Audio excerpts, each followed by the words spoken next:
এবার শুভেন্দু মেমোরিয়াল সেবা প্রতিষ্ঠানে কর্ণধার শঙ্করেশ্বর দত্তের উদ্যোগে মহা সমারোহে পালিত হলো রথযাত্রা।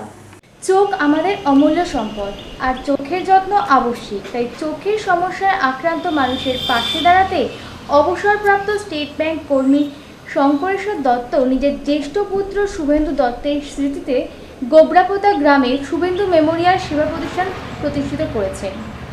এখানে অত্যন্ত যত্নের সাথে চোখের যাবতীয় চিকিৎসা করা হয়।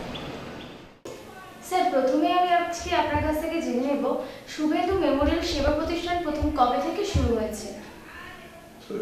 শুরু হয়েছে আমার অবসর গ্রহণের পরপরই, কিন্তু কার্যকরী হয়েছে 14ই আগস্ট 1998 সালে। আপনি তো আমরা জানতে পেরেছি যে ব্যাংকে চাকরি করতেন, তো সেটা থেকে আপনি একটা হসপিটাল তৈরি করবেন, এরকম একটা সেবা প্রতিষ্ঠান, এই ভাবনাটা কি থেকে আসলো? আসলে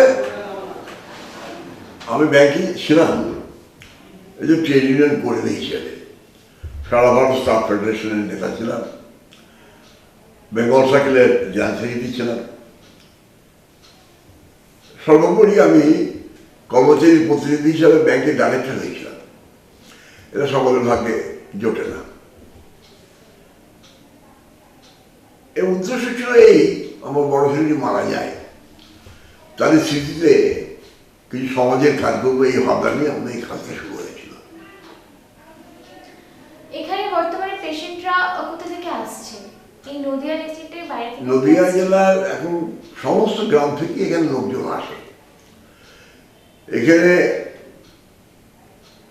আমাদের আগে একটা সময় ছিল, যখন আমরা গ্রামে গ্রামে গিয়ে প্রচার করতাম আমাদের অস্তিত্ব নিয়ে, যে আমরা কাজ করছি ওই জায়গায় তোমরা এসো, আমরা ক্যাম্পেইন করতাম, সেমিনার করতাম। এখন আর আমাদের সেটা করার দরকার হয় না, তার কারণ people have now come to know that at Gobrapota there is an eye hospital. It is famous as the eye hospital in Nadia district also. এখানে চোখের মূলত কি কি ধরনের ট্রিটমেন্ট করা হচ্ছে? চোখের মূলত সব রকম চিকিৎসায় হয়। চোখের নানা রকম অসুখ বিসুখ, ছানি অপারেশন। ছানি অপারেশনে আবার দুটো মাত্রা আছে, একটা হাতে কেটে সেলাই না করে অপারেশন, যাকে বলে SICS, স্মল ইনসিশন ক্যাটারিক সার্জারি। আরেকটা হচ্ছে phaco surgery, with help of machine এটা করা হয়। এছাড়া আরও উন্নতমান সার্জারি, এগুলো যাদের পয়সা আছে তারাই করানোর সুযোগ পায়। এই যে ছানি অপারেশন, এই ছানি অপারেশন করার পরে কি মানুষ সাথে সাথে কি বাড়ি চলে যেতে পারে, নাকি সেখানে এক্ষেত্রে থাকতে হয়? এখানে থাকার কোনো প্রয়োজন হয় না, তার কারণ ছানি অপারেশন আপনার ব্যান্ডেজ করে দেওয়া হয়। ব্যান্ডেজ করে নিয়ে বাড়ি চলে যায়, বলা হয় পরের দিন সকালবেলা ঘুম থেকে উঠবার সময় তোকে কী করে চোখটা প্রচুর করে বলে দেওয়া হয়। সুতরাং তাহলে এখানে না থাকলেও চলে। এই হসপিটালের পাশাপাশি এখানে তো আপনাদের একটা মন্দিরও রয়েছে, সেখানে শিব পুজো, মা রটন্তী পুজো, নিত্য পুজো হয়, নিত্য পুজো হয়। হ্যাঁ, একদমই। কিন্তু আজকে আমরা এখানে দেখতে পাচ্ছি আপনারা রথযাত্রা পালন করছেন, এই চিন্তাটা হঠাৎ করে আসলো কি? এটা তো ধর্মীয় উন্মাদনা। আমি তো হিন্দু, আমি জগন্নাথ দেবের স্মরণ করি রোজ।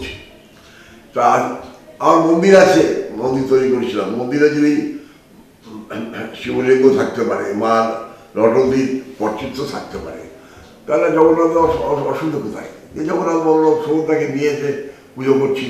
এবং এই সবচেয়ে বড় আনন্দের কথা, এই যে মূর্তি তিনটে আমরা এখানে বসিয়েছি, এরা আমারই ইউনিয়নের স্টেট ব্যাংক স্টাফ অ্যাসোসিয়েশনের ভুবনেশ্বর সার্কেলের যে নেতা জেনারেল সেক্রেটারি একটা চন্দ্রনাথ পান্ডা, তিনি এরা পাঠিয়েছেন। এই জন্য কোনো খরচা নেননি ওর কাছে, একটা পয়সা নেন। আজকে রথযাত্রা কিভাবে পালন হচ্ছে যদি একটু বলেন, কি কি হতে চলেছে? রথযাত্রার পুজো পার্বণ হয়েছে। আজকে দড়িধরে রথ ট্রেনে নিয়ে যাবো একটা কাছের সামারপাড়া গ্রামে, ওখানে ফিরে আসবে বাজারে। বাজারে আরতি হবে, পুজো হবে, ভোগ খাওয়া হবে। ভোগ খাওয়ার পরে চলে যাবে মাসির বাড়ি। এই কাছে একটা মাসির বাড়ি আমরা নির্ধারিত করেছি, একজন ব্রাহ্মণের বাড়ি। সেখানে বিগ্রহগুলো থাকবে 7 দিন, ঠিক আছে? পরে আবার চলে আসবে। একদম পুরীর মন্দিরের নিয়ম মাফিক এখানে পুজো? একদম একদম। এই সেবা প্রতিষ্ঠানের পাশাপাশি এখানকার কর্ণধার শ্রী শঙ্করেশ্বর দত্ত ধর্মীয় ভাবাবেগে উদ্বুদ্ধ হয়ে রথযাত্রা পালন করলেন। পুরীর জগন্নাথ ধাম থেকে শ্রী শ্রী জগন্নাথ, বলরাম ও সুভদ্রার মূর্তি নিয়ে আসা হয়েছে। এদিন সকল প্রকার নিয়ম রীতি মেনেই এই রথ মাসির বাড়ির পথে যাত্রা করে। এই অনুষ্ঠানে বহু মানুষের সমাগম হয়েছিল। Chayan Roy report, Indian Prime Time, Nadia.